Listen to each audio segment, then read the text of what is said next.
Hello and welcome. I'm Mike Atkins, your host and tournament organizer for the 2023 Vanguard GT. And tonight we're going to be announcing the first round matchups for this weekend's tournament. And I have with me here some folks to give us some expert list analysis and predictions on who they think is going to win all the first round matches. I've got Mike Austin. Hey, Mike.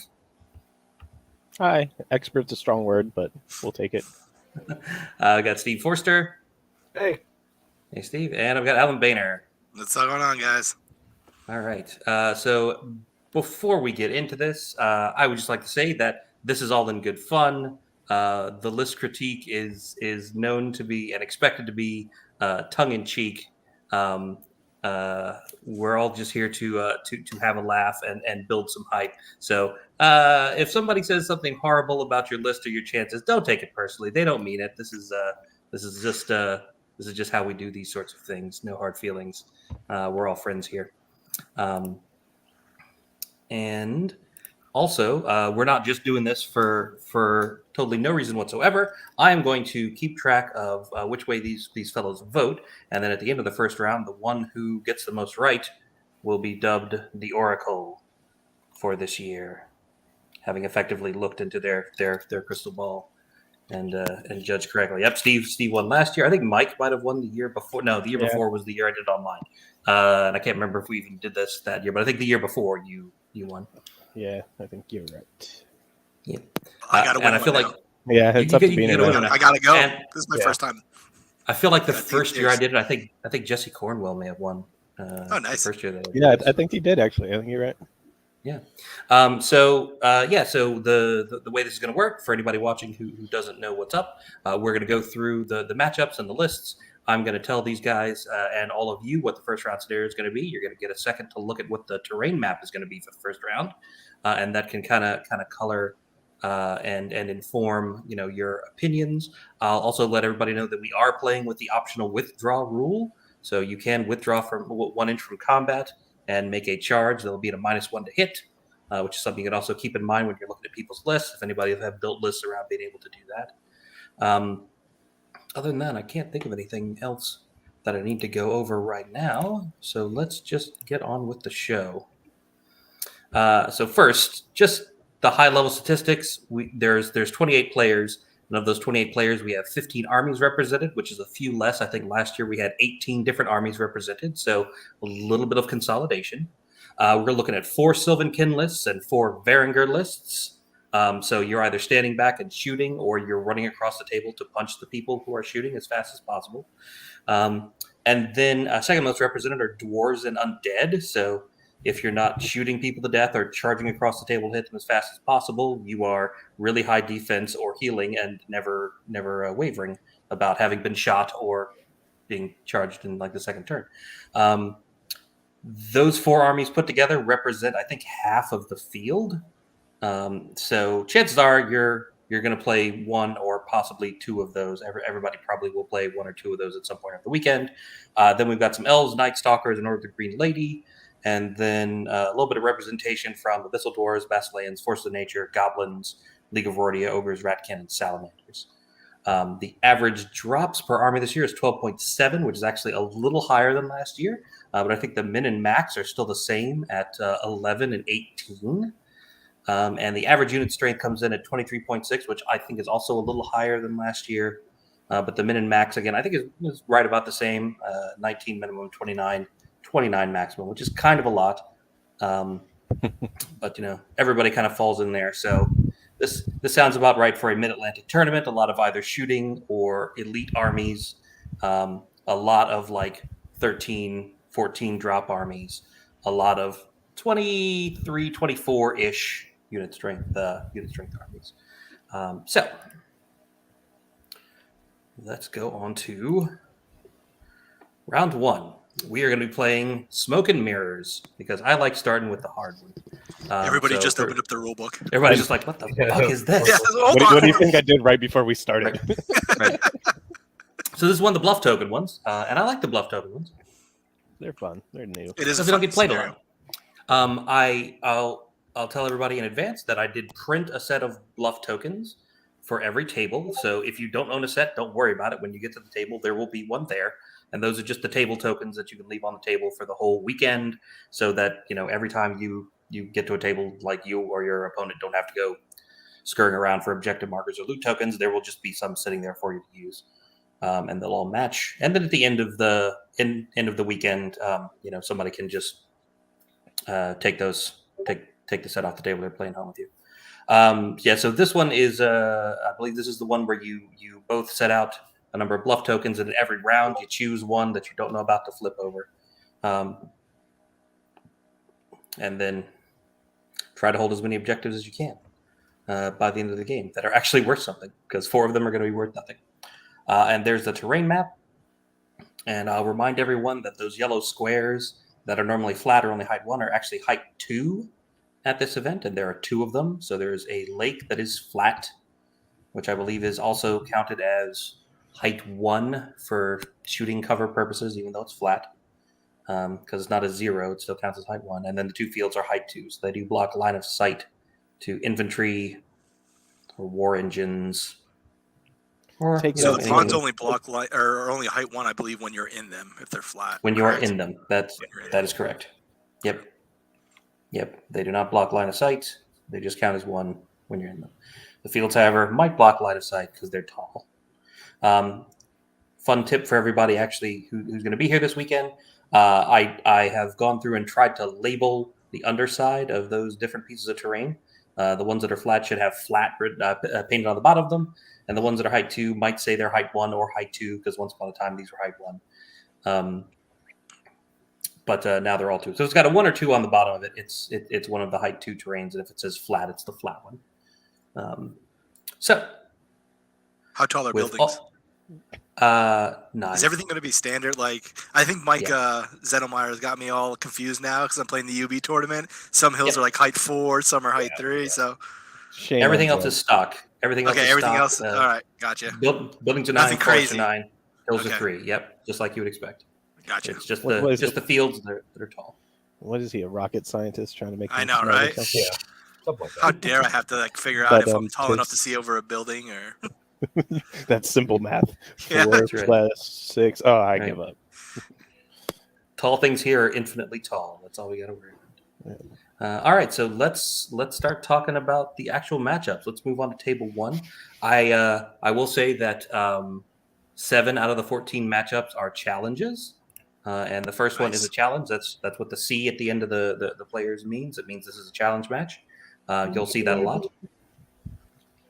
So this is going to be Alex Chavez versus Mark Howard. This is a dwarf versus Sylvankin matchup. 15 drops on the dwarf side, 25 unit strength to 11 drops and 24 unit strength over on the Sylvankin side. Alex is bringing the Royal Guard formation with that nice elite aura. He's got 2 Dwarf Lords on large beasts and Gallic Fury and 4 sharpshooters, throwing down a pretty steady stream of lead across the table. Over on the other side, Mark is bringing a full 5 regiments of Gladestalkers, Greater Elemental, some Stormwind Cavalry, double Tree Herders. One, of course, is Wildfather. The other one has Nimble, which I think is an interesting choice. But so that's the lists. So let's start at the top and see what you guys think. So, Mike, what do you think of this matchup? You already know what I think of this matchup. Alex has made a name for himself playing against elves with dwarves. In fact, this tournament feels like a la like 2016 with the amount of dwarves and elves. And Sylvankin players, you are elf players. Don't kid yourself. These two did play each other recently at Pilgrimage. I know that it went very favorably for Alex. That's my kind of easy pick. Mark Howard, much love. But you know what you put yourself into here. You challenged Alex. You get to deal with the outcome. All right, so you're going for Alex here. Alan, what do you think? I got to play against dwarfs a lot since Dale's been playing them, and I think they are like one of the low-key armies. Everybody always complains about forces of nature, elves, and stuff like that. Well, dwarfs are just as bad. 150 points, I think, for... Is it the Iron... Or no, it's not the... I don't think he's running in the Iron Guard. Yeah, the Iron Guard regiments. 150, 15, 17, defense 6 is horrible to chew through. And you could shoot at them all day. And once the Mastiffs... A lot of people forget about the throwing Mastiffs. And if you forget about them and you walk up into them, guess who the Glade Stalkers. So I like Dwarves. I like where Dwarves are at in general. Sylvan Kin are great against defense 4, defense 5. Doesn't matter if you're in cover, but against defense 6 in cover and shooting back at you. You have stealthy, but I don't know if that's going to do it for you. All right. So you're going for Alex. Yeah, I'm going to have to go for Alex on this one All right. for sure. All right. Steve, what do you think? Yeah. Sylvan Kin don't want to really see this. The Mastiffs shoot through. I mean, everything's said before. Mastiffs shoot through Glade Stalkers, and between the Gauntlet Fury and the Sharpshooters and Faber Ironheart, you're going to shoot through the Cav and the tree men. So yeah, we'll go with Alex too. All right. So that is 3 for Alex. And to make sure that I do not lose this time, I am not voting this time. Normally, I say no. Normally, I say no clean sweeps. Yeah. So, however the Learn your hell lesson. the panel votes, I will always vote against them just to make sure nobody has no support. And that has resulted in me having this beauty for like a year and a half. So I'm not voting this time, so that whoever, like one of you guys get it of the Oracle, and whoever comes at the bottom is going to be gifted this lovely little piece of equipment. And the deal with this is you must use it if you have something that, on a 50 square base. The next tournament you go to, you need to play at least one game with it. And then next live stream, whoever loses can get it. You can pass it off to them. This was originally done by the Unplugged radio guys up in the Northeast. And I did not want any clean sweeps, so I voted foolishly, and I've been stuck with it for a really long time. Learn your lesson the hard way. That's right. That's right. okay. The only winning move is not to play, so that's what I'm doing. All right, let's move on to table 2. This is Bill Goodrick versus Kelly Wheaton. This is another challenge match. This is a Varangur versus Abyssal Dwarves. This is one of our Varangur lists, and I believe the only Abyssal Dwarf player. Over on the Varangur side, he's got both Krifnir and Magnild. He's got a Frostfang Cav Horde. He's got a couple of Huskarl regiments and a couple of Mounted Sons regiments with Stealthy. Over on the Abyssal Dwarf side, he's running their formation with the double Immortal Guard regiments and Infernox. And I played against this list. It's a little bit of everything in this list. He's gone for the rocket launchers instead of like the mortars. Yeah, it's just sort of a grab bag of different units that Kelly's trying to figure out how to, what the best role for each one is. I think he's getting better with this list the more he practices with it. But let's slide down to Alan and start with him this time. All right, so I actually had to look through this Abyssal Dwarf list because I was like, what does everything do? It seems like it has some tricks up its sleeve. With the Mortal Guard, they go to -1 defense, +1 crushing strength. Infernox giving the lead war to infantry. Fiery Bullets, that's at the D3 Iron Resolve. So yeah. I was like, a lot of it's built around, I guess, the infantry. So I'm like, I like it. It's something different. It could catch people off guard if you never played against them. So I really thought that was cool. Very, very, very familiar with Bill's list. It's a solid list. Love Mounted Sons, Frostfang, Cav, awesome. Snow Fox's best chaff in the game. The Lord with the Devoted Icon, getting that brutal. I'm assuming brutal. Probably gonna take. Oh no, yeah. He already has the stealthy aura, so probably taking the brutal on it. So it's a quick list. He'll get up in his face and then just has to bust through him. I think I like Varangur in this one. All right. I like that you read from your little note sheet there, Alan. Yeah, I got a whole cheat sheet. That's what I did today. Wrote it all down. Understood the assignment. That's right. I understood the assignment. That's right. Steve, what do you think? Oh man, if Bill's list is just they wants to go out there and punch somebody in the face, and so he's going to be able to dictate pretty much all of the charges. I'm not sure how. I mean, I like the idea of the Abyssal Dwarf infantry build. I think Kelly's good. That's what kind of Kelly's going for. I actually like. And Kelly's army is just gorgeous with the old chaos dwarves. But that being said, Bill is up in my club now, so I'm going to be a homer and pick Bill. All right, Mike, what do you think? Picking because of the club. Who does that? I pick Kelly. I don't know what transpired to get these two kind gentlemen challenging each other in a matchup like this, but I think that Kelly has been practicing a lot. I know that he's really been committed to the Abyssal Dwarf Army, and it is a slippery list. You don't expect a lot of the stuff coming out of it. He's been playing Alex quite a bit, and he's been getting in the reps. I think he has what it takes. Certainly, Bill's a good player. I think it's gonna be a good matchup. I don't think there's an easy win either way. I do think the shooting's gonna be a big factor. Even with the map the way that it is, I think Kelly can get some firing lanes with those launchers, put some damage into the Frostfangs, and give him a little bit of an advantage there. I'll go Kelly on this one, not because of club stuff, but just because I think that he's equipped for it. I think he's got what it takes. All right. I think actually the way this happened, Bill might have just issued a challenge to any aristocrats that weren't already in a challenge, and Kelly was like, "Sure, I'll sign up." That's probably what it was. Yeah, I volunteer as tribute. Those assholes have a tendency to do that. We do. All right, so that is 2 for Bill and 1 for Kelly. And now let's move on to table 3. Like I said, half of the matchups are challenges, so we're going to see several of these. This is another challenge match. This is going to be Bart Kohler versus Matt Schinker. This is a Night Stalker versus Ogre matchup with 15 drops over on the Night Stalker side and 26 unit strength versus the 14 drops and 25 unit strength on the Ogre side. So pretty close, slight advantage to the Night Stalkers. Bart's list is a lot of doubles of things and 3 Scarecrow regiments for unlocks. Double Shadow Hulks are pretty nasty. Double Mind Screeches are pretty nasty. Double Soul Flayers. I feel like that's a decent investment, but not over-invested in them. I think it's a pretty nice balanced Night Stalker list, actually. And then over on the Ogre side, he's got 2 regiments of Red Goblin Ravel.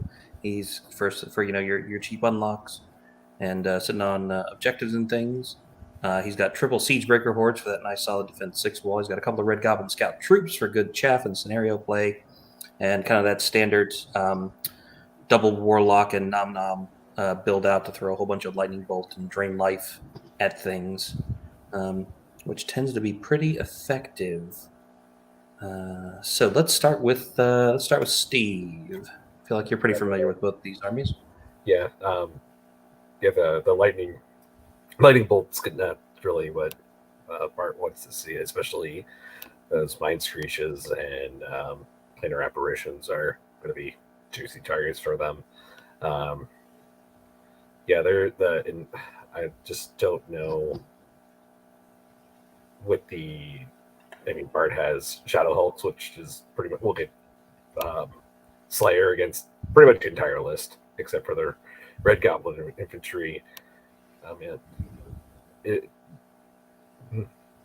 gonna go with Bart though. I think Bart's getting the reps in with Night Stalkers, and I just don't think that the Ogre list has, because everything I don't think the Ogre list has enough to take care of the Scarecrows and all that stuff. It's gonna kind of gum them up. All right, Mike. Yeah, I actually had to sit and do the math and make sure that the unlocks was legal here. I was like, holy shit, that's a lot of monsters. Like Bart's list. One thing I do know is it'll be a fast battle. I mean, they'll probably be done in 45 minutes standard Bart timing. Yeah, I think I gotta go Bart. I do love that they're both like heavy unit strength, decently high drops. So it's going to be a bloodbath for sure. I think Bart will. let's frame it this way: if Bart, not he will, but if Bart is smart about the scenario, I think he will win. Let's go with that. So I'll go Bart. Don't let me down. All right, Alan. So when we're in the list building phase in the Telegram group, we normally send about 7 lists a day, so I think this is probably the 26th Night Stalker list that Bart sent, and we got to start playing it, and he's doing awesome with it. He knows what to do with the list. Big item for both armies here is Trickster's Wand. They both have good targets, so I think that's going to be maybe they could one could cancel the other one out, and that could actually happen if anybody even remembers that rule. Right. So that could be fun, but yeah, the Shadow Hulks have a lot of targets here as well. But yeah, Bart's been playing really smart with the list, and I think he's going to do really well with it. I think he's going to do really well overall with this list. I really liked it, so I'm going for Bart. All right. Well, that is going to be a clean sweep for Bart, but props to Matt for challenging up. I think in this we will see how it goes for you guys. All right, let's move on to table 4. Tony Nelson. Tony Nelson making his way back north. Fast. And playing Robert Brandon. So this is going to be just 2 super nice guys hanging out for a couple hours. Tony's bringing Varinger. Once again, a lot of Varinger. And Robert's bringing Night Stalkers. Once again, a lot of Night Stalkers. So 13 drops and 21 unit strength over on the Varangar side versus 12 drops with 27 unit strength on the Night Stalker side. So low drops, but we'll see where that unit strength comes from here in a second. Over on the Varangar side, he's got that kind of standard Frostfang Horde and 2 regiments of Mounted Suns for a lot of mobile punch. He's got Snow Fox regiments, which are great. Lord on Frostfang, Lord on Chimera, which I feel like a couple people brought one of those. You don't see them very often, which is kind of cool. And he's actually bringing their formation, their Horse Raider formation. So this is like except for the Draugr regiments, I think this is like an all-cav Varinger army. And then over on the Night Stalker side, Robert's bringing, the Bloodworm Legions, one with Sharpness and one with Measured Force, and 3 Planar Apparitions. So I think he's basically planning for those Bloodworm Legions to just never die. And then some other stuff to help them out, to kind of support them. Some Soul Flayers to wind blast things around a Shadow Hulk in case he needs to punch something off in a corner somewhere. That's pretty much his list. So I think we've wrapped back around to Mike. What do you think? I want to come just watch this game. I think this will be fun. I think so. I don't know how many reps either of these I've been getting in recently. If they're anything like me, it's not many at all. But I do like the idea of both of these lists. I really don't even know how to make a good decision here. I'm going to go Robert Brandon and leave it at that. I love you, Tony. Sure. Don't get me wrong. Got to vote for the club. Keep it in the family, as they say. All right, Alan. I wasn't saying that, okay? I wasn't saying that. I'm glad, because whatever you picked, I was picking the opposite on this one. Because I'm in the same boat. I really like both of the lists. Yeah. Those Bloodworms, are going to be a nightmare to get rid of unless you can get multiple charges on them and just pop them. Because you have heal 21, Planar Apparitions have heal 7, right? Yeah. You gotta one-shot something, because if not, you're just getting smacked back. But the thing is, he does have a lot of good things to get in on him, and the Horse Raiders, they still have the throwing weapons, though, right? Yeah. In the formation, they keep them. They go up in the melee, but they keep, I think, throwing weapons. Yeah, but I'm gonna go with Tony, because I think this is gonna be a good game. I think he on his actual list they're listed as having short bows on those. Yeah, okay, because I think they could take either short bows or throwing axes. Yeah. All right, so he's got a little bit of range, but you're playing Night Stalker, so I don't even know if that's going to work. So just go in and smash. Varinger way. Small shout out for Tony. Tony, probably 6 months or so ago, messaged Alex and I, and he goes, "Hey, on this day 5 years ago, I beat you both in a tournament." I was like, "Why do you remember that?" It apparently, popped up on his Facebook feed or awesome. feed or something. But he's like, I hope he messages you every single year and just says that every single year. 6 years ago, buddy. Yeah, he was like, "Greatest day of my life." I was like, "That's sad, Tony, but okay, I'll give you credit." I don't think I've ever beaten both of you in one day, so I think that's cool. All right, so Alan is going for Tony. Steve, what do you think? You're the tiebreaker. Yeah.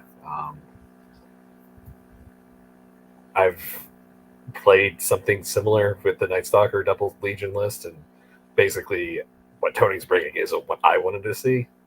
So I'm gonna go Tony. All right. There we go. So that's 2 for Tony and 1 for Robert. Let's move on now to table 5. First non-challenge matchup. And this is going to be Cat Warrior versus Jake Cherapika. Cat's bringing Salamanders. Jake is bringing Undead. 12 drops on the Salamander side, 23 unit strength, and 14 drops on the Undead side, 25 unit strength. So a little bit more drops, a little bit more unit strength on the Undead side. Over for the Salamanders, Cat's got her 2 Unblooded hordes that I know she really likes, a couple of Tyrant hordes. She's got Rakawas, the Pale Rider, Greater Fire Elemental with the Wall Charge Aura, which I think is pretty cool. Rhinosaur Cav with Strider Boots, pretty good list. Ancient Phoenix to bring a little utility in. Over on the Undead side, Jake is bringing his. I think this is basically just like maybe a slight variation on the list he won Crossroads with the one year that it was a singles tournament, the triple mummy regiments that are just really hard to move. Double white hordes, double Rev Cav troops for some fast chaff there. Bringing back the Soul Reaver Cavalry, since Soul Reaver Infantry's not quite what they used to be. And then just the support characters that you need to make Undead work. What did I start with last time? I started with Mike, so I think we're at Alan for first dibs. What do you think? So, Cat, I love that list. I just like all the little tricks in it. This is actually one of my favorite lists in the tournament. That is not something that we've been seeing over and over. I really like the Battle Captain. The Path of Fire gives a Pathfinder, so those unblooded, could go through woods, no problem. There's a lot of like little wild charge synergies going on in her list. If you're not paying attention, she could catch you off guard. With that being said, I do know that Jake has a lot of reps with that Undead list. He has been playing that for a while. That was the list at Crossroads because he beat me with it. And and it stings. So for that, yes, and it stinks. For that reason, I'm going with Cape. All right. But Go with Cat. That's fine. Cat. Fine. All right. Steve.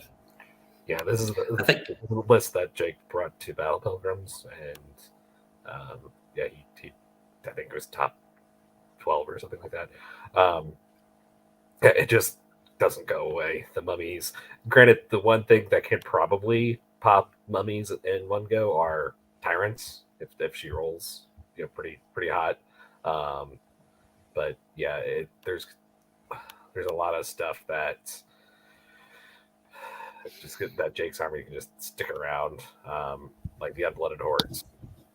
I don't think that they're they get in there, but they're defense 4 and they just hitting on 4s. A lot of hitting on 4s in this list, and if you roll down and with your hitting on 4s against Undead, it's just gonna come all right. Especially if they're mummies, it's gonna come right back off.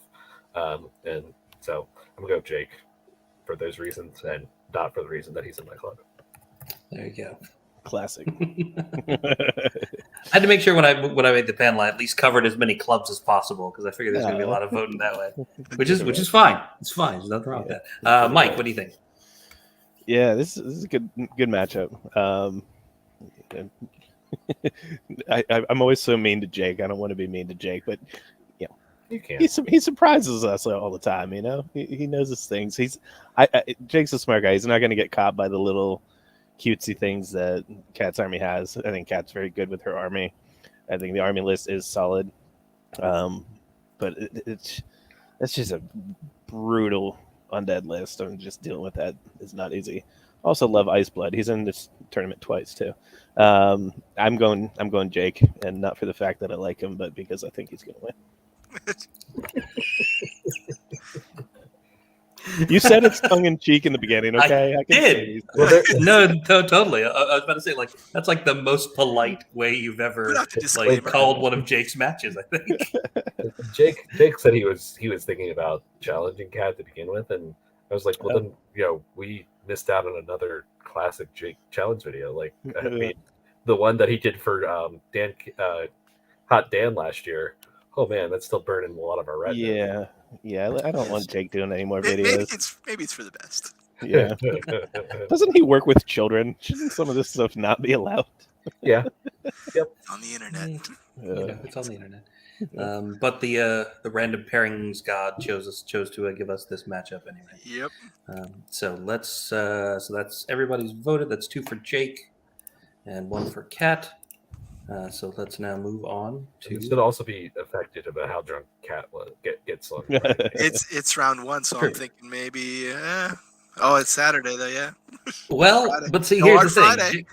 Friday. Jake has played at like 2 a.m. drunk on Yeah. Friday before, and you guys like at the end of this video, you guys are gonna know everything you need to know. You can just show up and play your game Friday night and sleep in Hey, there Saturday you morning go. if you really want to, and maybe miss Don't- out on the door prize drawing before. Don't give any ideas to Chris Fisher, who really just doesn't do well on showing up in the mornings. Chris's wife needs to let him out more. Oh my god. I used Oh, to be great. that guy. Chris is taking the reins these days. There you go. You're losing it, man. You're losing it. And He's going for your title. fucking kids, man. Nope. All right, table 6. Joey Greek versus Marcelo. This is our second non-challenge matchup, but this is going to be another Varinger match. Joey's bringing Varinger at 12 drops and 21 unit strength, and Marcelo's playing his Order of the Green Lady list, 13 drops and 22 unit strength over there. So looking at Joey's list, he's got a couple of units of Klansmen with an upgrade, whatever Norge Bic Klansmen are. It's Defense 5. Yeah. Defense 5, They're okay. solid. Pretty good option. Your standard 2 regiments of Mounted Sons, some Tundra Wolves, some Frostfang, Lord on Frostfang, Magnild, Krufnir, and another Lord on Chimera. Looking like kind of a popular option here this weekend. And then over on Marcelo's side, two Order of Redemption regiments, triple Order Forsaken Horde, 3 Pegasus, a couple of Unicorns, Avatar of the Green Lady, some Nad Howard Piercers for some 18-inch piercing shooting. A lot of cav, a little bit of shooting, decent amount of chaff. Steve? Am I at Steve? I think I'm at Steve. Steve, what do you think? This is actually the list that Joey came in second with at Peachtree back in February. He's got a lot of reps in it with it. He's really gotten pretty good with it. And his fast stuff kind of outranges. I mean, he doesn't outrange the Forsaken guys, but he outranges the other cav. And Kripnir is so good that getting duelist on anything. So yeah, there's that unicorn of the Avatar Green Lady. If you touch it, it's going to die because it's going to be getting the bring me their head rule. That being said, I'm still going to go with Joey because I'm a homer. All right. 1 for Joey. Mike, what do you think? Yeah, no, I respect Joey in that he basically makes a list and he goes, I'm going to play it until I can win with it. And that's the right attitude. I think every time I look at a list from Marcelo, it's not just little differences, but it's like vastly different. And Marcelo still does well. It's not a bad thing necessarily, but I think experience is going to pay off here. I think Joey knows exactly what he's dealing with. Yeah, I'm going Joey. All right. And Alan, what do you think? So I just got to see Joey play this list in the UB tournament versus Eric's Elves, and he did really well with it. Like, he knew what he was doing. I really like the Lord with the Wings, and even though there are 3 Forsaken Hordes, he could pop out at any moment and just go shut one of them off with the 2 characters. I like the Green Lady list. It's fast. It definitely could come right in on your face, and there's 3 Pegasus for chaff, but I think that Joey is going to win this one. All right. So that is a clean sweep for Joey. Yeah, this will be an interesting game to watch, I think. This might be a little bit different list from Marcelo, but it is still cavalry, and that is kind of his Yeah, that's his forte. thing. Yeah. Yeah. Now you got very fast Forsaken. Yeah. Should be fun. Should be fast and violent, if nothing else. For sure. Just go play elves, bro. Were Forsaken always crushing 1, Thunder 1? I swear at one point they were just Thunder 2. Yeah, they used to be Thunder 2. Or Yeah. okay. Yeah, I'm like, I was just playing somebody. They're like, no, they're crushing 1, Thunder 1. I'm like, what? I'm like, when did that happen? Such a big upgrade. Makes them way better. Such a big upgrade. Yeah. Yep. All right, let's pop on to table 7.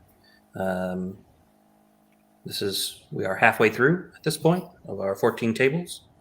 And this is going to be another non-challenge match. So this is Mike Ireland versus Ray Wyant. Mike is bringing his trademark Ratkin, and Ray is bringing not quite his trademark Undead, but close. So 14 drops and 26 unit strength over on the Ratkin side versus 17 drops and 25 unit strength on the Undead side. So kind of high drop, kind of high unit strength armies. Over on Mike's side, he's got his double shock troop hordes. He's got his Scurriers, his Nightmares, Tangle, double Brood Mother, double Brood Enforcers. Over on Ray's side, he has got the Shambling Blight formation for the double Zombie Legions. He's got a couple of Wraith troops, a Zombie Troll Horde with Sharpness, and some white. He's got a couple of Balefire Catapults for some shooting support. And also Zunok Iceblood, which is, like you guys noticed, something you don't see very often, but people seem to like it for this tournament. It's really good for You want that stealthy? Yeah, you get The stealth. chapters for free. Yep. So, Mike, what do you think? First, I have to commend Mike Ireland for his 2 brood mothers being very progressive and LGBTQ friendly. Kudos to you, sir. I remember Ray Wyant brought to Vanguard GT, I believe 2019 or 2020, and he had a 8-drop undead list. He has come a long way since then. That was one of my favorite armies ever. It was like 3 mounted vampires and Lady Alona or something like that. It was so crazy. I loved it. All vampires all the time. Yeah, very different. Man, this is a great matchup. I think honestly the only piece of this that leads me towards any sort of decision is the extra drops for Ray, given this scenario. Ray is extremely good at scenario play. He knows exactly what to do from the beginning. He's very calculated. I'm going to go with Ray because of that. All right. That is 1 for Ray. Boehner, what do you think? All right, so this one was like another coin flip for me, and Yeah. Mike changed up the list a little bit. I don't know if he always uses the Scurriers and the Nightmare Horde. I think they're new. I think he's trying them out. And Ray, obviously, He had been playing like Beast Cavern. Yeah, he switched it up a little bit here, but so did Ray. I don't know. I don't remember Ray running the catapults. Normally, Ray just had the zombies for days. So they're both trying, I think, something just a little bit new. And let's go with, so Mike picked Ray, so I'm going to pick Mike. All right. What the fuck did I do? That's how you get the medal, man. You can't just keep picking the same ones that you're picking. I already got the medal, so I don't have anything to prove. I'm going for it now. Yeah. I'm just picking winners, ballers. That's right. Ballers. Steve, what do you think? Oh man, yeah, this is Ray's bread and butter. I've actually played against this list, and I was playing goblins, and this is like not the exact list the goblins want to play against, but yeah, Ray's I think the extra shooting. I don't know that Mike's shooting is going to do much of anything because Ray doesn't give a shit about anything in his army. So yeah, Ray. All right. That is 2 for Ray and 1 for Mike. I think this should be a pretty good match to watch. Like going through these, I want to walk by all of these tables for at least 20 minutes and watch, but I don't have that much time. I need to my head's going to be on a swivel the whole first round, trying to check everything out. So let's go on to table 8. This is a non-challenge match. This is Sean McCormley versus Derek Sindstrom. It's like Sylvankin versus our only Basilean list. 13 drops and 20 unit strength on the Sylvankin side versus 14 drops and 26 unit strength on the Basilean side. Over on the Sylvankin side, he's got a couple of Glade Stalkers. He's got some Riverguard Tree Leapers, Forest Shambler. He's got a couple of Archmages, the Wildfather. He's got the Wardens of the Sacred Grove formation, and a Greater Air Elemental for a little long-range threat. Over on the Basilean side, he's got triple Elohi regiments and a horde, 3 Paladin Knight regiments, and a couple of Phoenixes, and then 3 Ochre Palace Guard captains, which is very interesting. I think this is kind of this is a slightly different Basilean list. I don't know if I've seen anybody do exactly that before. Seems kind of cool. What do you think?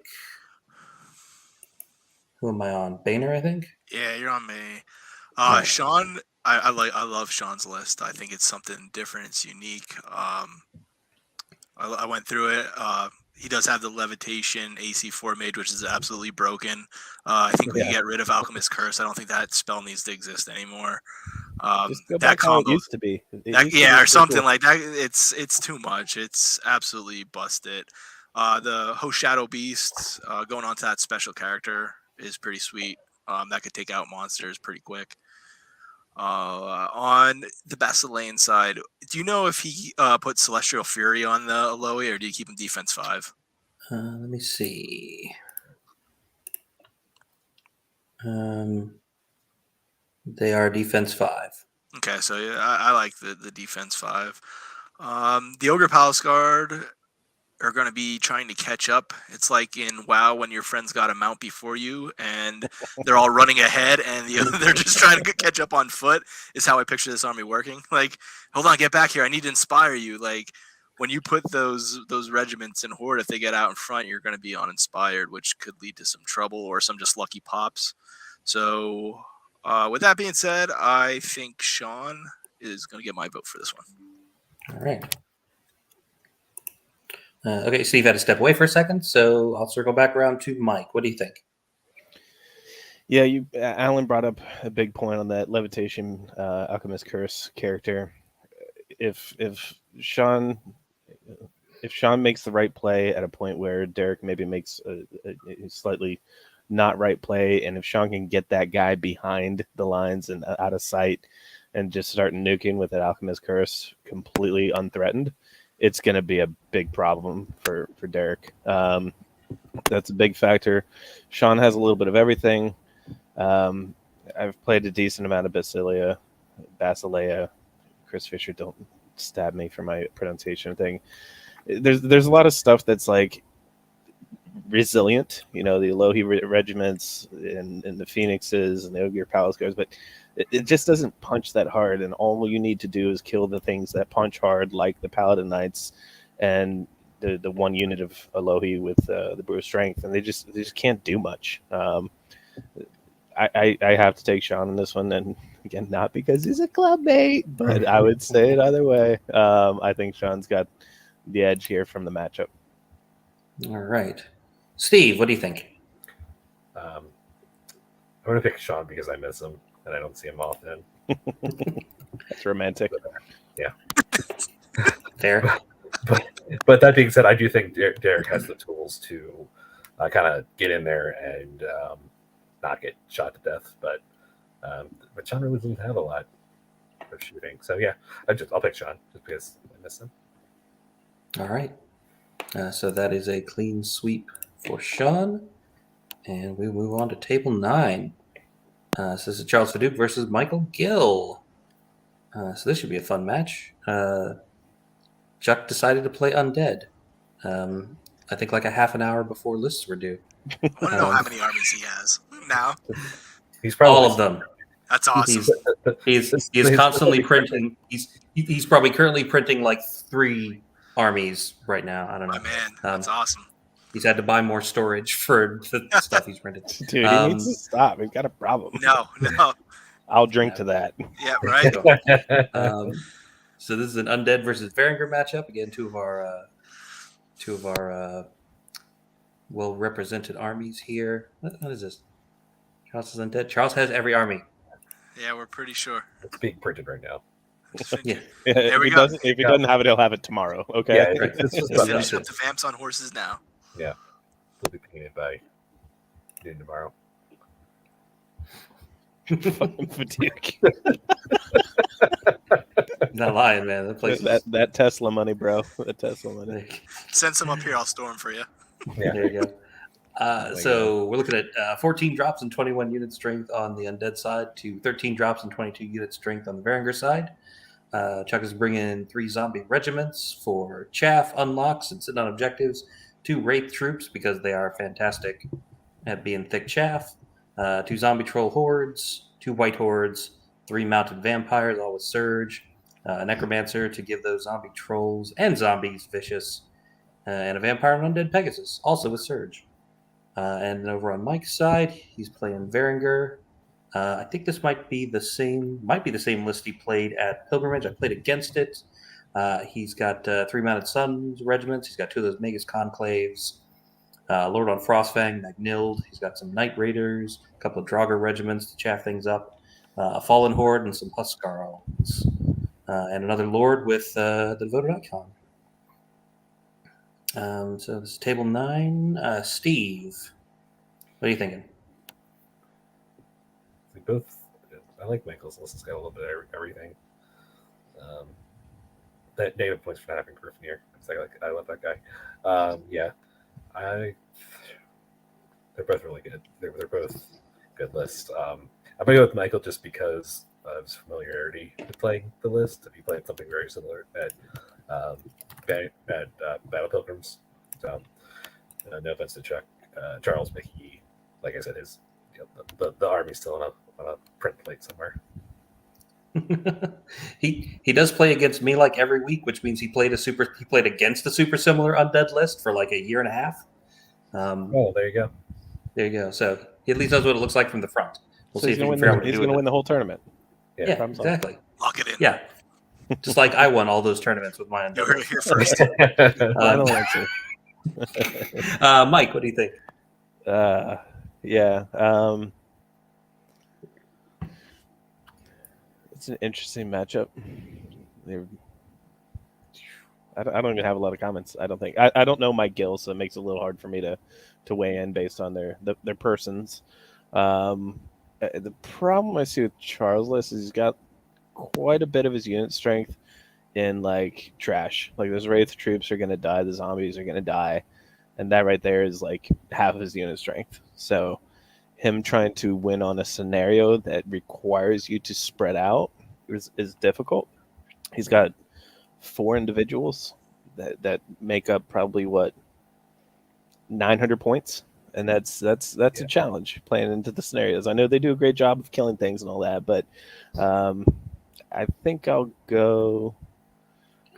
Is Charles Faduka in our club? No. Okay. No, Well, I'm going Mike Gill. Okay, he's a Spotsylvania area gamer. So Okay. Mike Gill it is. So you're also going for Mike. Okay. And Boehner, what do you think? So one thing I would have loved to see in Charles's list was Host Shadow Beast. I think if any list just screams you want Host Shadow Beast, 3 Vampire Lords running around is a great target for those. You have 30 points in Surge with the each vampire having Surge. It's always fun to have, and maybe that's just like when I take Druids, I'm like, it's only 10 points, I'm taking it. But normally those vampires are going to be locked up in combat. That's probably 30 points that could have been used somewhere else. But it is nice to have, don't get me wrong. If you turn around and all of a sudden you got a great flank and there's a Vampire Lord that could surge, why not? So it's not horrible, but I think Host Shadow Beast could have been something else for that. Sure. Mike's lists, I like it. Has a little bit of everything. Mounted Suns are always awesome. Stealthy won't come into play in this match. So it's kind of feels like it's a little bit of wasted points, but I'm sure at some point in this tournament you'll run into shooting, I'm sure. And yeah, you got right. you got shooting to maybe take off some zombies. You got the Knight Raiders. You got the Conclave. So I think I favor Mike in this matchup. All right, that is another clean sweep from Michael this time. I wouldn't call it clean, but it is a sweep. It is a sweep. Is a by unanimous decision. There we go. There you go. I am looking forward to walking by this table and seeing like Chuck turn like all of those Vampire Lords at like 1 zombie troll horde or 1 white horde and like rail gunning them like 16 inches on one charge to a flank all the way across the table. Suck it, Peter. The first tournament I ever went to, I ran. It was like 1,800 points, or it was 2,000. I ran like 3 regiments of zombie trolls and 3 vampires. This guy was just like, "I'm going to kill all your scoring units," and I went, "Oh, I lose." So I would do that. I'd be like, "Here's triple vampires into things," and it dies, but then you can't actually win the game. So the vampire lords are cute, they're good and all that, but it's a huge commitment to try to Is win. that when they were with it. defense 6 though? Weren't vampire Yeah. lords once upon a time defense 6? Once upon a time. Yeah. On a horse. That's when you need an alchemist curse. Yeah. Them guys. Didn't exist, bro. No. Doesn't exist.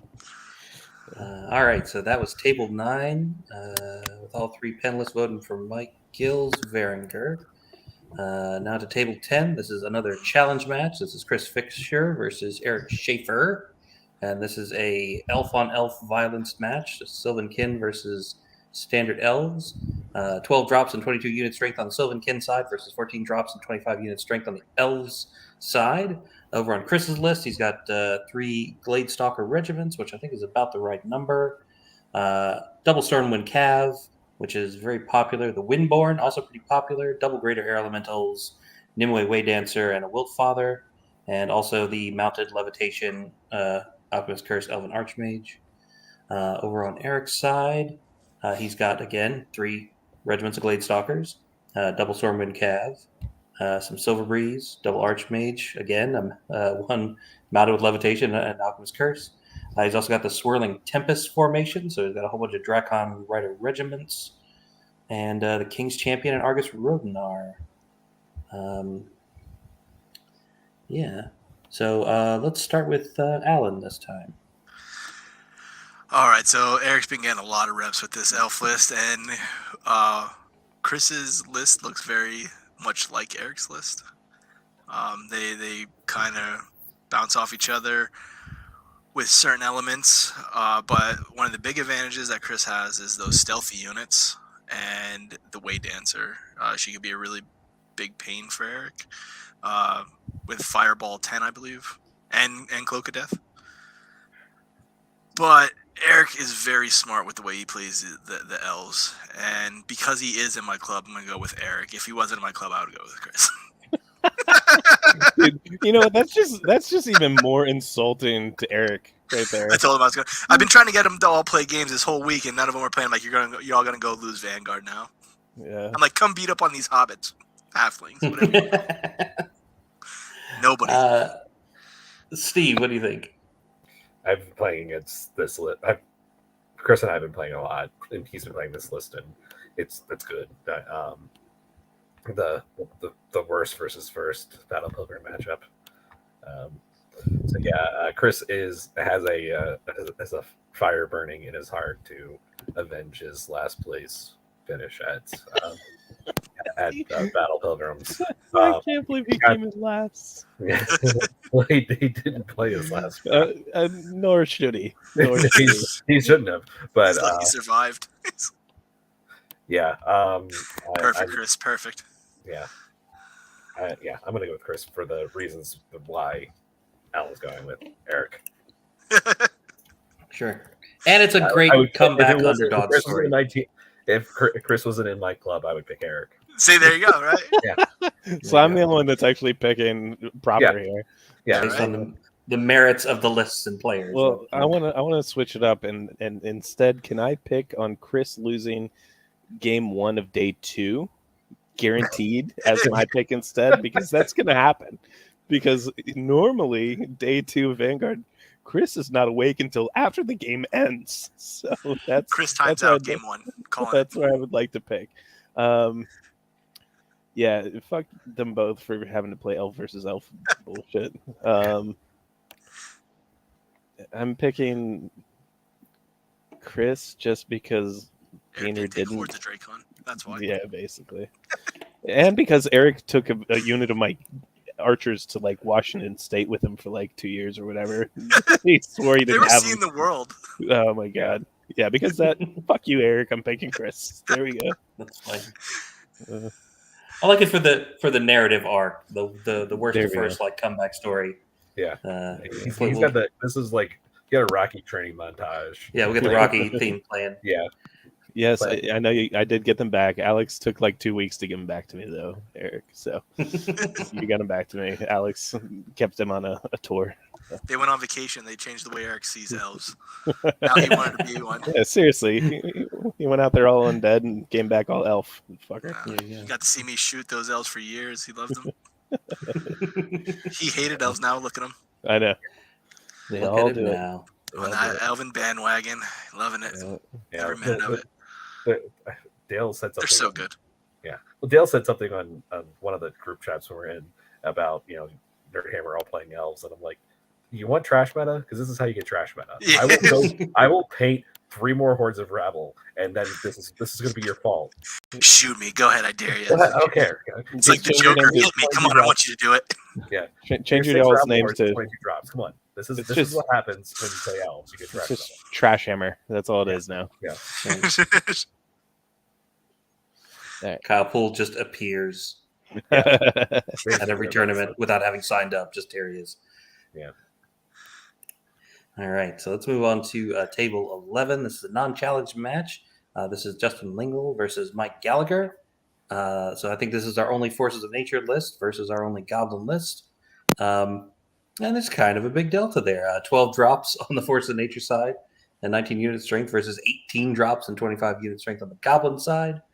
Over in Lingle's list, it is a lot of elementals. He's got some earth elementals and the triple greater air elemental. He's got the Wilt Father, the pair of druids, a couple of forest shambler hordes, and some scorch wings. Over on Mike's side, he's got a whole lot of toys: Magwin Joes, double wizards, Grony Snark, the Goblin Slasher, a couple of wingets, triple war trombones, mop up launcher, and some actual combat units: Mincer Mob, Grogger's Lug Lads Horde, which I think is basically like a special Lugget Horde, and some Fleabag Riders. I'm guessing if you guys don't know Mike Gallagher, he's one of the local guys here in Fredericksburg. So he's one of the Spotsylvania area gamers. Who am I up to? Is it Steve's turn to start? Steve started last one. I Does don't Steve know. start last one? I can't keep track. That's your job. Okay. Justin and I are for like we're every tournament that we both are at, we're destined to play like turn round 3 or 4 because we have the past 3 or 4 at GTs. Because he played a similar list at Battle Pilgrims, and I played a high drop goblin list, and we were playing control, and basically he just ceded the half of the board to me. And I think he'll have the same issue here where he's just going to be outnumbered. And like in this goblin list, doesn't matter. Yeah, that nothing in the goblin list matters. So I'm going to go with Mike. All right. Mike, what do you think? I'm going with Mike because of what Steve said. We'll just go with that. No, all right. I'll say what I was going to say. Because of the quantity of political Facebook posts I hear from Justin Lego, I'm going with Mike. That's it. It's that simple. That's the reason. That's simple. That's why I hope you lose, Lego, because of that. There we go. All right. Alan. I love when I see a goblin list because I have to look at it about 30 times and read all the special rules. Like, what does this guy do? Oh, wait, what does this guy do? So when I was like looking at this, I'm like, oh man, I hope Lango could remember all these rules that these little special characters have and stuff like that. But also you have 3 greater air elementals, which is absolute nightmare and arguably the best caster in the game with the Gladewalker Druid. And I had good success with that in the past, and playing against goblins, I've done well against them. So I'm going to go with Lango on this one. All right. So that's 2 for Mike, and 1 for Justin. And not because he's a clubmate, right, Alan? No, not because he's clubbing on this one. Yeah, because we wouldn't want to make Just because decisions Forces based of on- Nature are amazing. That's why. Just Just because triple greater air elementals will beat everything Yeah. by themselves. All That's they need is a right. Glade Walker Druid behind them, and they can do no wrong. And Crushing Strength 1. Yeah. I had Thunder 1 and just gave him that Crushing Strength 1. Oh, cherry on top. All right. Table 12. Kind of a high-profile match, I think. Dale Motley versus Ray awesome Shields. matchup here. Yeah. Yeah. So this is another challenge match. Ray won this event last year, so he's the returning champion. And Dale's been playing really well lately. So this is a dwarf match versus Order of the Green Lady. 14 drops on both sides. 24 unit strength on the dwarf side versus 29 unit strength on the Green Lady side. And yeah, over on the dwarf side, you've got the Royal Guard formation. You've got Calyx Fury, you got Faber Ironheart, you have triple dwarf lords on large beasts, which is so much nerve in defense 6 and such a small fucking base. It ought to be illegal. For but it's not. 175 points. I know, it's so good. So crazy. And only a couple of sharpshooter troops, but he's also got Calyx Fury and Faber Ironheart, so whatever. And then over on the Green Lady side, he's got triple men at arms retainers regiments for sitting on objectives and unlocking stuff. 2 Order of the Brotherhood regiments, 1 Pathfinder with Fire Roll, just the standard knights. Triple Order of Redemption, 1 Order of Forsaken Horde, a couple Pegasus, an Exemplar mounted, and a Druid and a Unicorn. So let's start with Mike. Yay. Dale's a fucking killer player. That list is a really strong list. I mean, obviously, we all know Ray's a good player too, but I just think that matchup is tough. Ray's playing, an alpha strike list here that is going against stuff that can't be alpha struck. I mean, it's tough. He's playing from a real tough spot.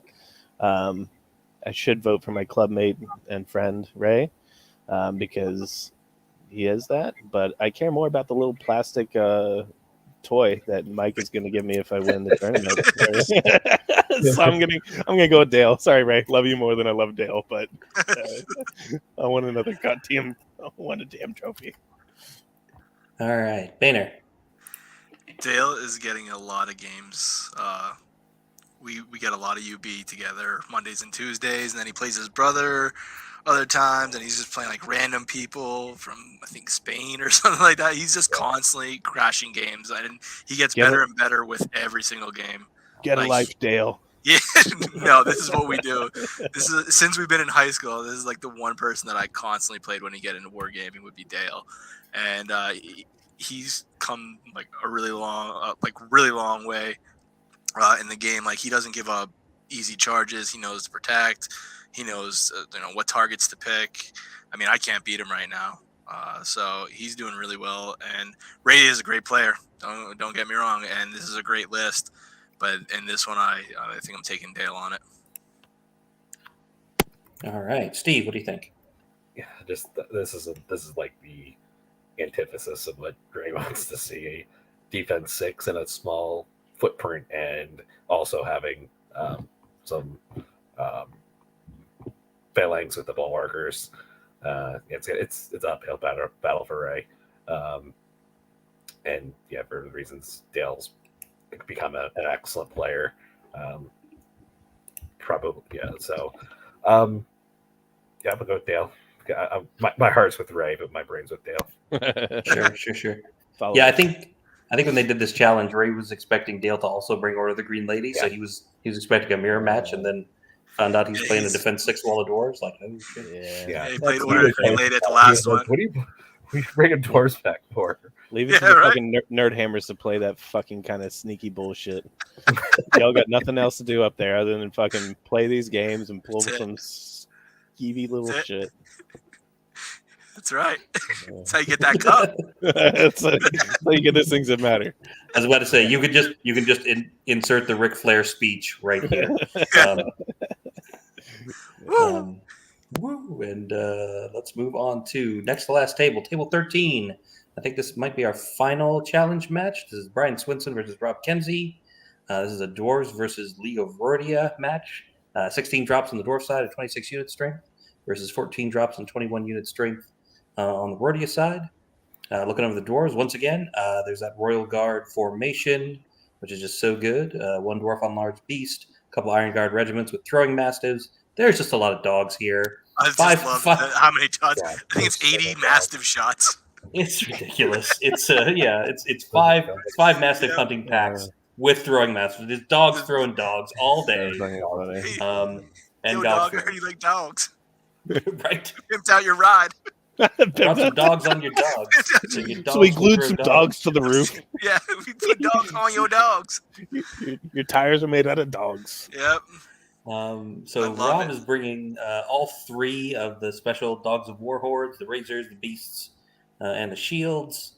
He's got double volley guns, the mammoth, the battle shrine, mounted duke. Yeah, kind of stuff you expect to see in a League of Rhodia list, but leaning a little more towards infantry and not towards like double or triple honor guard horde. Mike, I have a question for you then. And on the razors, I'm pretty sure the razors are the elite ones. He didn't put the elite item on the razors, did he? Pretty sure they get elite from getting that upgrade. And then it said Let me elite. double I'm like, check. wait, was there double elite on this? I may have mistyped something. Let me see.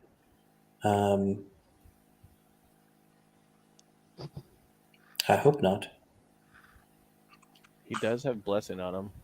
He does have Blessing of the Gods, yeah, so he did play for Elite. So I will double check that. I If got you. so, 'Cause I'm like, then pretty sure the razor upgrade is the one that gives them elite. And then if you put blessing of the gods, you don't get double elite. So yeah, you don't get double Elite. That might have been a all right, Brian Swanson Brian wins in my eyes. You do now. Right. Reroll that's your the- rerolls, bro. If that's the case, then I might let him pick a different 30.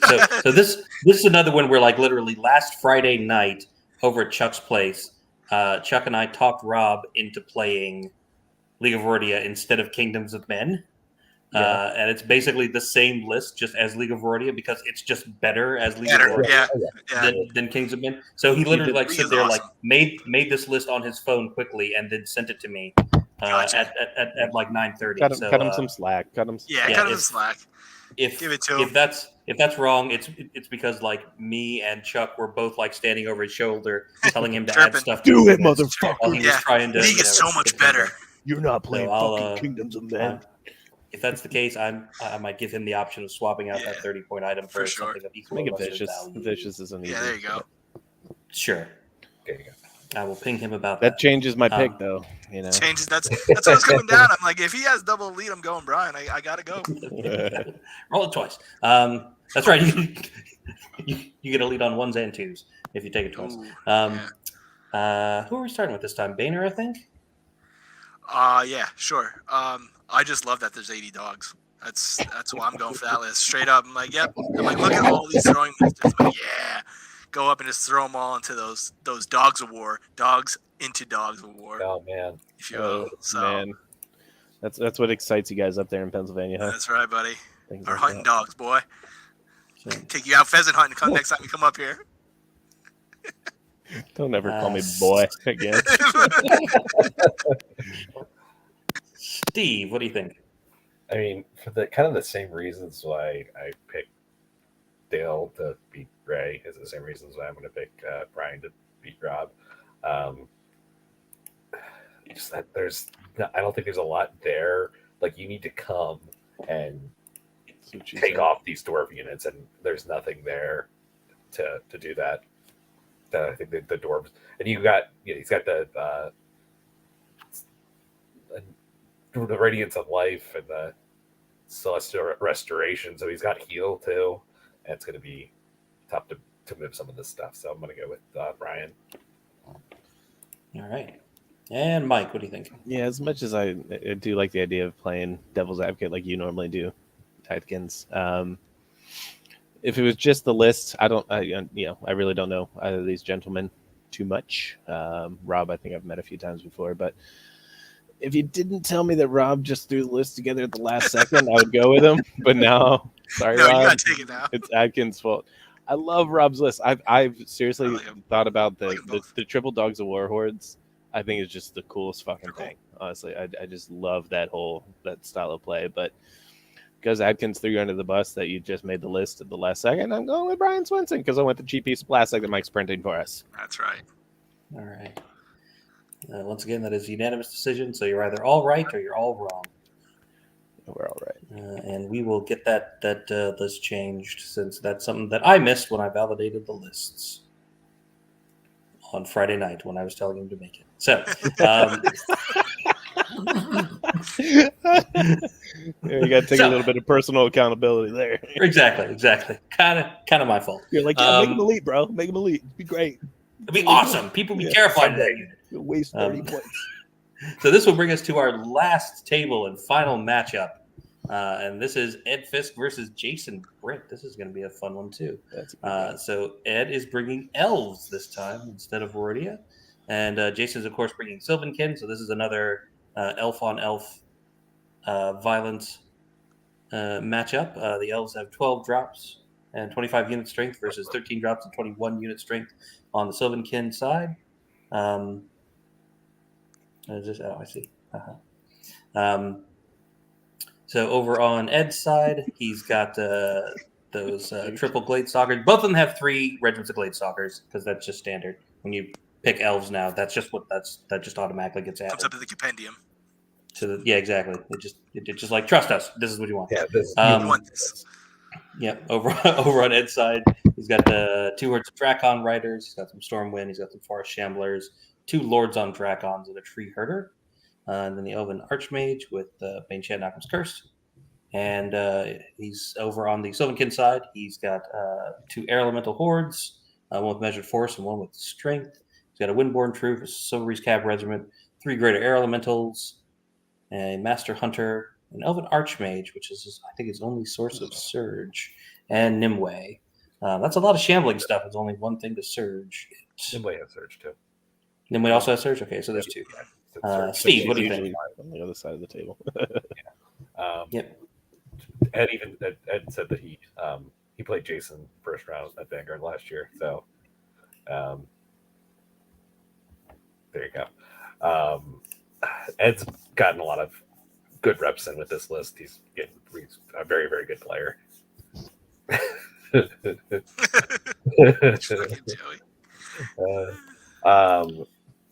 I think it comes down to, would you rather have air elementals or dragons? I think that's a toss-up. But I'm going to be a homer and go with Ed. All right. Mike. As Joey said here, I think you need to do everybody a favor and make sure that Ed does not play in the exercise room the whole tournament. Yeah, this is the last table. So this is the one like by the door. I might just move their table outside. Just don't let Ed. I think Ed just was outside the entire time. Ed was 3 rounds straight in that room, and everybody heard everything he said for 3 rounds straight last year. God damn, Ed. I mean, you said, Steve, that is what's better between greater air elementals and dragon riders. It's dragon riders, especially when there's not multiple surgers like a traditional forces of nature list. Sylvan can have the advantage that's stealthy, but yeah, I just think there's a little bit of a lack of surge to really capitalize on that many air elementals between 2 hordes and 3 graders. Yeah, I'm going Ed. All right. And Boehner. All right, so we kind of saw this matchup with Eric and Chris, and I said I took Eric because he's in my club. Well, I'm going to take Jason in this one because Sylvankin, I like the stealthy versus the Glade Stalkers, and I like the Way Dancer. I wish the Master Hunter took the Scythe, give him the extra shots. It's such a good item for that. Yeah, if you're going to take him, make him that much better. Give him D3 more shots. Why not? Hitting on 3s from that piercing 1. I still don't think he's good, but if you're going to take him, take the item. Take the item, yeah, for sure. Yeah. I mean, hitting on 3s though is pretty awesome. And if you get, how many shots does he normally have? 3, I think. Oh, 4. does he have 4? That's even better. You could get 7 shots at piercing, 1 hit on 3s. Get the hell out of here. with elite. It's Yeah, like with seven elite. Come on. Seven like, shots, 7 hits. yeah. You that's used to play L's ridiculous. with me, Boehner. It's like, oh, they Yeah. all hit. People are like, wait, what? You're like, no, it's just how it works. Right? Yeah, I think they have to adjust elite. Like, it's No, crazy no. bonus. In fact, let us take double elite. Let Yeah. us reroll Give us everything. that 1s and 2s. I like that idea. It was Yeah, brought up there we earlier in the cast. 1s and 2s. Yeah, Watch how there we fast I grab my L's back out of the thing. go. Yeah. All right. Yeah, I'll go with Jason on this one. I like Sylvankin in this match. All right. Cool. So that is our final table. And looking back over how you guys have voted, just to give you guys a little bit of a tail of the tape. Let's see, 1, 2, 3, 4, 5, 6, 7. So in half the matches, it's unanimous. That's who's going to win. There are 2 matches where Mike is the odd man out, and 1, 2, 3, 4, 5 matches where Alan is the odd man out, and Steve voted in the majority every time. There you go. Way to think So for I- yourself, Steve. Yeah, right.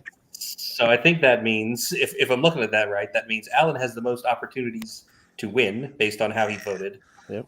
Mike really upsets. wants, Mike really wants Club Kelly mates to and win. Robert to win. Yeah, he really wants club mates to win. And Steve, I think, doesn't have a way to win because anytime he gets a point, somebody else gets a point too. Yeah. Way to go, Steve. So, There you go, bud. You fit your club so well. It's totally lackluster. I already won. I already got my hardware for this, so I don't care. There's first scrubs here. all right, so now let's get into just some fun high level stuff. I will sometimes use these as tiebreakers if there's a tie and who called the most matches correctly. So obviously the first one is just asking you guys what you think. There's no right or wrong answer to it, but of the lists you've seen, of the 28 lists you've seen, favorite list based on whatever criteria you want to apply. Mike. I gotta go to the Dogs of War list. I think it's just such a fun. There's just so much flavor to it. We all get so used to these lists, and they just become models. There's no real flavor to it. I think those 3 Dogs of War hordes, even though he threw it together last second, which you kind of spoiled a lot of things for me. But I still stand by the fact that I think that's my favorite list overall. Pay no attention to the TO behind the curtain. All right, so that is Rob. Alan, favorite list. Cat. I like Cat's list. I like all the different little synergies that go along with it. I just think it's cool. I think it's different. I like it. Cool. Steve, favorite list. This is mainly based on the aesthetic of it, but at Kelly, I love the Chaos Dwarfs. They're Yep, so old dope. school. Yeah, they're so dope. Bright colors, old school models. Yeah. Gotta love it. So Kelly. Yep, nice. All right, let's now drop down into best general. I'll start with Alan. Who do you think is going to take away best general? Not necessarily best overall, but just highest battle score. This one I'll give to Alex. I think Chavez will get. You stay out of my club, you fucker. Yeah, I mean he ain't getting the paint score, so He's not getting the paint score. Not this year. so it's always a safe bet to say it's Alex. This shield right here, it came home because he used my army and got a Yeah. good paint score one Yeah. time. True. Mike knows. Mike That's remembers. always, I feel like Average. it's a safe bet to take Alex for best general. Yeah. It is. Not It's overall. true. Yeah, he went from a below average score to an average paint score, and Yeah. just edged out somebody, Yeah. possibly Chris Fisher, if I'm remembering correctly. Yeah, that sounds right. Steve. I'm also going to pick outside my club and go with Dale. I think Dale's has a good chance of getting a best general. I think that is a solid pick as well, and I'll also point out that that's 2 dwarf armies. Yeah. Mike. Oh, I can't pick Alex now. God damn. All right, let's mix things up a little bit. Let's go Ed Fisk. All right. We're all picking. Yeah. And picking each other's club mates. We're trying to win that mind piece games. of plastic. God damn it! Your The mind club's games best. of No, the your club's best. Yeah, we'll get a couple further questions down, and then we'll see how quick that ends. Yeah, once it goes overall, you're all done. So let's talk about dark horse. Let's see if you guys have any dark horse picks. This is somebody who you think might podium or like finish in the top 3 or maybe top 5 for battle. Who normally is sort of middle of the pack, but you think they've been maybe they've been put in the reps and they're going to surprise people, or you think their list has something that people aren't expecting. Steve. I will go with my club, and I'll go with Chris. Damn it, that was mine. Yeah, he's gonna be. He's got that fire in him not to be in the bottom half, so he's gonna be. I'd go. Can you really call Chris Fisher a dark horse though? Like, how far has he fallen that he's now a dark horse? Well, has he gotten top 3 in a while?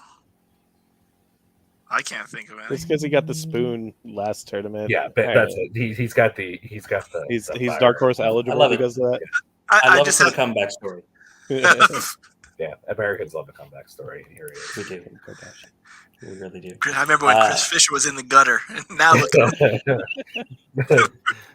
Not playing. When Chris Fisher was hanging in the Philly gutters. Hanging his head off the end of a table. Yep. Hovering over a trash can. Mike. I'm gonna go Kelly. Clubmate. Yeah. Kelly's sure. Kelly's a good player, man. He's dedicated to his cause of playing that army, and he's gotten good with it. He's gotten very good with it. It's a sleeper army. It's a sleeper player. I'm going Kelly. Yeah, he came down and played a couple of practice games with me and Chuck a couple of weeks ago, and I barely managed to get a draw at the end with like forces of nature flying bullshit against dwarves. I barely managed to get a draw. Yeah, I mean, yeah. All right, Alan. Is Tony Nelson considered a dark horse? I like his list. Yeah. Okay. Yeah. All right. I like not his a mean list. way, but yes. So okay.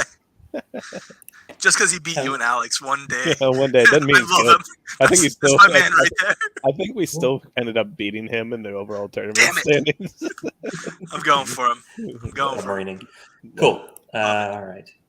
Okay, so now let's talk about the thing that matters most, and that is who's going to take home the cup.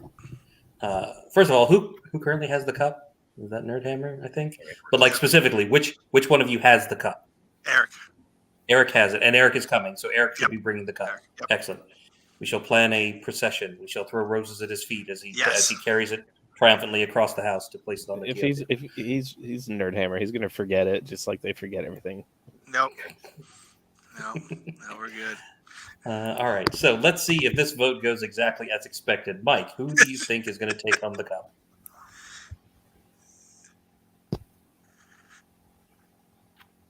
They're aristocrats. All right. Alan. Nerdhammer, of course, Nerdhammer. All right. Steve. The regulars. All right. Fancy how that happens. Yeah, man. All right, Mike, now you got to throw yours in. Who could have thought? I think the Battle Pilgrims are due. There we go. I'm trying to think of it. Love it. They started the cup. It's been a full year, and they haven't been able to win it yet. They got close. I think Marcelo and like Mike Ireland are going to blow people off the table completely unexpectedly. They can. We'll see. But no, seriously, like the North Carolina guys have been getting more games in. The dojo guys in Jersey have been getting more games in. They're bringing good enough people. I've got like 6 or 7 clubs reprerepresented. So dojo has a lot of members. Yeah, they run. And just Mark Howard sent me a list. I'm like, oh my god. I'm like, so at ACO might be their time to shine. The Atlantic City Open. Maybe that's first round. First round, it's like one of them playing like one of every other club. Like everybody is playing a dojo guy first round. Yep. Just because of club immunity. That's right. It works. That's just how it's got to go.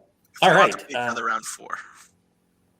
There you go. All right. So thanks so much, guys. This has been a lot of fun. Thank you for your insight and predictions.